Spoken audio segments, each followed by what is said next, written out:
अमेरिकी सदर ईरानी पासराने इनकलाब से सीधी रीत राब्तन जी तस्दीक करे छड़ी। ओमान ते हमलन की धमकी मुंजी इंतजामिया पासराने इनकलाब से सीधी रीत राब्ते जे लाइ एक बैक चैनल कायम करे वरतो है। जेकॾहिं ओमान साम्हूं डिलंग हॉर्मस के खोलण की अमेरिकी कोशिशुनि में मुदाखलत कई तो उन ते बमबारी कई वेंदी। डोनाल्ड ट्रंप जो अमेरिकी टीवी फॉक्स न्यूज़ के इंटरव्यू संदस चवण है तो हाँ ईरान अछो झंडो खड़ी सरेंडर करने जो ऐलान करे खैस ईरान से जारी तकरार ख़त्म करने की तकड़ ना है। पासरान इनकलाब अमेरिका से गुजन गालिन की ट्रंप की दावा रद्द करे छड़ी। पासरान इनकलाब अमेरिकन के विच में कें बि किस्म जूं ॻाल्हियूं न पयूं थियनि। ईरानी पासरान इनकलाब के तर्जुमान ब्रिगेडियर जनरल हुसैन मोहम्मदी जी ईरानी सरकारी मीडिया से ॻाल्हि ॿोल संदस चवण है तो ट्रंप जो इहो कूड़ रुगो संदस खाम ख़याली है। अमेरिका पारां वाइदनि ऐं मुआहिदनि जी भंजकड़ी जो तजुर्बो है। फिलहाल इन मैदान में अमेरिकन से के बि ॻाल्हियूं न थी रहियूं आहिनि। इहो ॾिसी ख़ुशी थी तो सऊदी अरब तुर्किया और पाकिस्तान मक्का दिफ़ाई मुआहदे ते सयूं करे छॾियूं। अमेरिकी सदर डोनाल्ड ट्रंप पारां मक्का दिफ़ाई मुआहदे की आजियां संदस चवण है तो मुआहदो इन ॻाल्हि जो सबूत है तो विच ओभर मुतहद थे पियो ऐं उतां जा मुल्क हाणे वधीक असराइते नमूने पंहिंजो दिफ़ा करण जे क़ाबिल थींदा।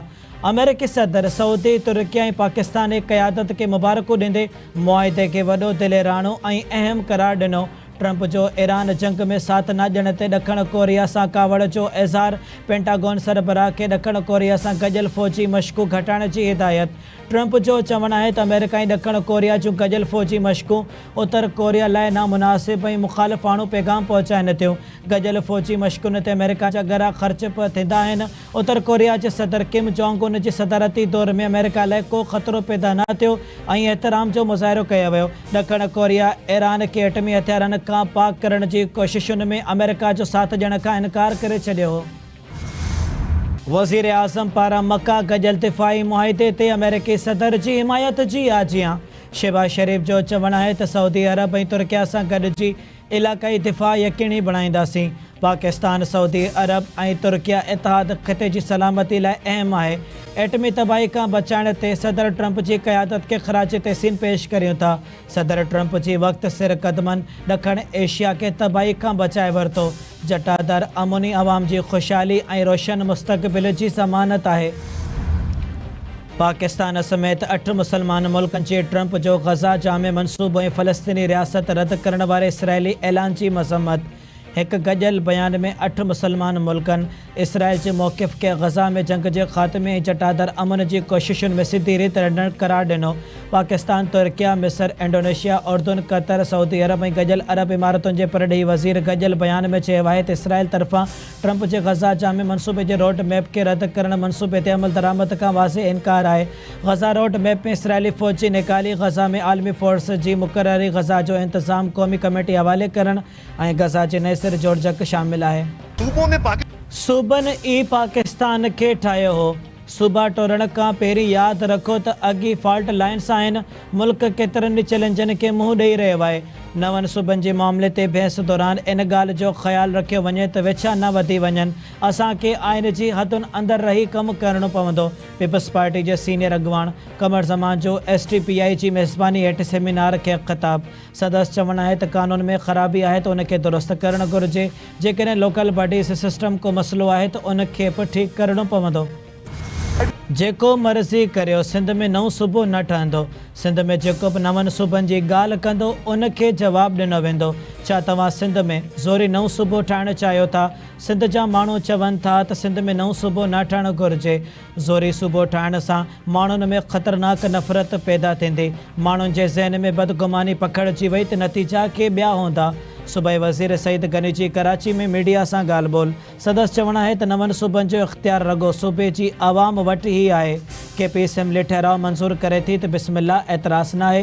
पंजाब असेंबली ठहराव मंजूर करे थी तो बेशक उते सूबो ठाहियो वञे। कराची की आबादी जो मामलो सिंध हुकूमत जो इख्तियार न है।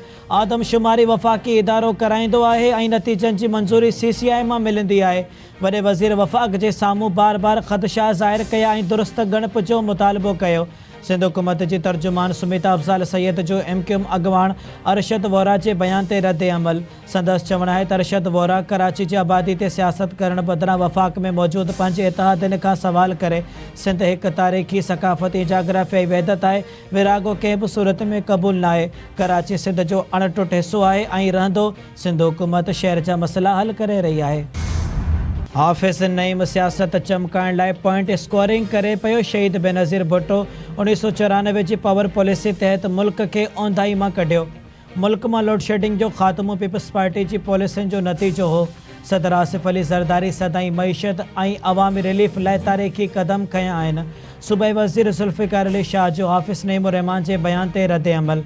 सिंध हुकूमत जी तर्जुमान सादिया जावेद चयो आहे त हाफ़िज़ नईम माज़ी जे मुख़लिसाननि क़ौमी मुआहिदनि खे टोड़े मरोड़े पेश करे रहियो आहे। थर जो कोयलो पाकिस्तान जी तवानाई जो सभ खां वॾो ऐं क़ीमती असासो बणिजी चुको आहे। सिंध हुकूमत थर जे कोयले मां सस्ती बिजली ठाहे मुल्क खे ऊंधाई मां कढियो।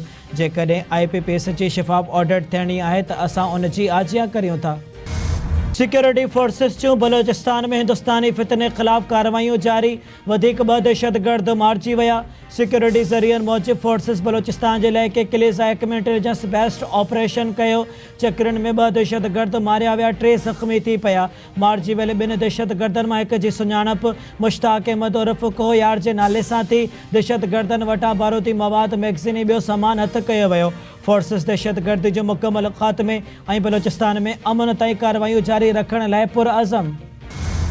सिंध असेंबलीअ जे तक PS3 गंबट सूबो दौरे ते नंढी चूंड गैर सरकारी ऐं गैर हतमी नतीजनि मूजिब पीपल्स पार्टी जो असफंदयार करल 48,986 वोट खणी कामयाब थी वियो। आज़ाद उम्मीदवार सैयद तसव्वुर मेहदी शाह 1,299 वोट खणी सघियो। वॾे वज़ीर सैयद मुराद अली शाह पारां PS3 ते कामयाब PP उम्मीदवार असफंदयार करल खे मुबारक। संदसि चवण आहे त असफंदयार जी कामयाबी पार्टी उहिदेदारनि, कारकुननि ऐं अवाम जी कामयाबी आहे। PP उम्मीदवार जी कामयाबी ते चेयरमैन बिलावल भुट्टो ज़रदारी खे बि मुबारक हुजनि। सिंध जी आवाम के मसइलनि जो हल रगो PP क़यादत में नज़र अची रहियो आहे। हक़ीक़ी तरक्की जो बुनियाद रखंदड़ पार्टीअ ते ॻाल्हाइण मुनासिब न आहे। सॼो ॾींहुं तारीफ़ूं थींदड़ लाहौर जूं हालतूं तमामु ख़राबु आहिनि। लाहौर जे केतिरनि ई इलाइक़नि में अॼु बि पीअण जो पाणी नथो मिले। इहे उहे माण्हू आहिनि जिन माज़ी में वापडा जी ऑफिसुनि ते हमला कया हुआ। नवाज़ लीग क़यादत जेकी ॻाल्हियूं सिंध बाबति कयूं उहे मज़म्मत जोॻियूं आहिनि। पीपल्स पार्टी अॻवान हसन मुर्तज़ा जी इस्लामाबाद में प्रेस कॉन्फ्रेंस। संदसि चवण आहे त हिननि जा घणे भाॻे जुमिला सिंध जे हवाले सां ई हूंदा आहिनि। ख़बर न आहे त सिंध जी एतिरी मुखालफ़त छो आहे। आज़ाद कश्मीर जा माण्हू पाकिस्तान सां ख़ासि मोहबत रखनि था। तामीर ऐं तरक़ी लाइ आज़ाद कश्मीर जी आवाम नून लीग खे चूंडियो आहे। पंजाब जहिड़ी तामीर ऐं तरक़ी जी आज़ाद कश्मीर में शुरूआति कंदासीं। वज़ीर आज़म जे सलाहकार राणा सनाउल्लाह जी नून लीग आज़ाद कश्मीर जे अॻुवाणनि सां गॾु प्रेस कॉन्फ्रेंस। संदसि चवण आहे त आज़ाद कश्मीर जी आवाम नवाज़ शरीफ़ जी पार्टी खे वाज़े मैंडेट ॾिनो आहे। आज़ाद कश्मीर जी आवाम सां जेके वाइदा कया उहे पूरा कया वेंदा। आज़ाद कश्मीर में अमन अमान जी सूरत हाल पहिरीं तरजीह आहे। आज़ाद कश्मीर में चूंडूं न थियनि हा त हालतूं के ॿियूं हुजनि हा। कराची में लेडी हेल्थ वर्कर्स जो मुतालबनि जी मञता लाइ 3 तलवार वटि एहतजाजी धरणो। All Sindh lady health workers and employees union जे सॾ ते धरणे में मुख़्तलिफ़ शहरनि मां आयल वॾे अंग में लेडी हेल्थ वर्कर्स जी शिरकत। अॻुवाणनि मुतालबो कयो आहे त सिहत खाते जा ऑफिसर ॻाल्हाइण लाइ पहुता। वफ़द ॻाल्हाइण लाइ वियो आहे। पहिरियां पोइ मुतालबा तस्लीम कया विया पर अमल दरामद न थियो। असांजे 305 लेडी हेल्थ वर्कर्स खे पुलिस गिरफ़्तार कयो जेकी मुख़्तलिफ़ थाणनि ते आहिनि। उन्हनि खे बिना देरि आज़ादु कयो वञे। कराची में गुड्स ट्रांसपोर्टर्स जो ॻाल्हियुनि जी कामयाबी खां पोइ वफ़ाक़ी वज़ीर अब्दुल अलीम ख़ान जे मान में आजियाणो। गुड्स ट्रांसपोर्टर्स इतिहाद जे सदर वफ़ाक़ी वज़ीर खे सिंध जी सकाफ़त अजरक ओढ़ाई। अब्दुल अलीम ख़ान जो चवणु आहे त जेकी वाइदा कया उहे हर हाल में पूरा कया वेंदा। मोटरवे पुलिस खां हिकु नाजाइज़ चलान थियणु न ॾींदसि। एक्सल लोड पॉलिसी जी भञकड़ी न करियो। मुक़ररु हद खां घणो वज़न खणण ते गाॾियुनि ऐं रोडनि जो नुक़सानु थींदो आहे। मुल्क ऐं क़ौम जे मुफ़ाद में बहितरीन फ़ैसिला करे अमल यकीनी बणाइणो पवंदो। मीरपुर माथेले भरिसां वॾेरे जे पुट जो उस्ताद ते तशद्दुद। दाद लघारी थाणे जी हद में स्कूल जे भरिसां टेप रिकॉर्डर वॾी आवाज़ में हलाइण ते रोकण तां जवाबदार इस्लाम राजड़ प्राइमरी उस्ताद ख़ान मोहम्मद राजड़ ते मचरजी पियो।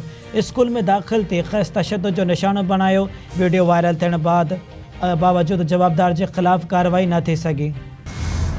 ऐं रावलपिंडी ऐं इस्लामाबाद में ज़ोरदार बरसात खां पोइ हेठाहीं वारा इलाइक़ा पाणी हेठि अची विया। नाला लई में कटियार वारे इलाइक़े में पानी की सतह 17 फुटनि ताईं पहुची वई। सादिकाबाद में पानी घरनि में दाख़िल। गोलड़ा वारे इलाइक़े में 144 ऐं बोकरा में 132 मिलीमीटर बरसात रिकॉर्ड। पिरवॾाई में 105, गवाल मंडी में 77, शमशाबाद में 41 ऐं कचेरी में 60 मिलीमीटर बरसात रिकॉर्ड कई वई।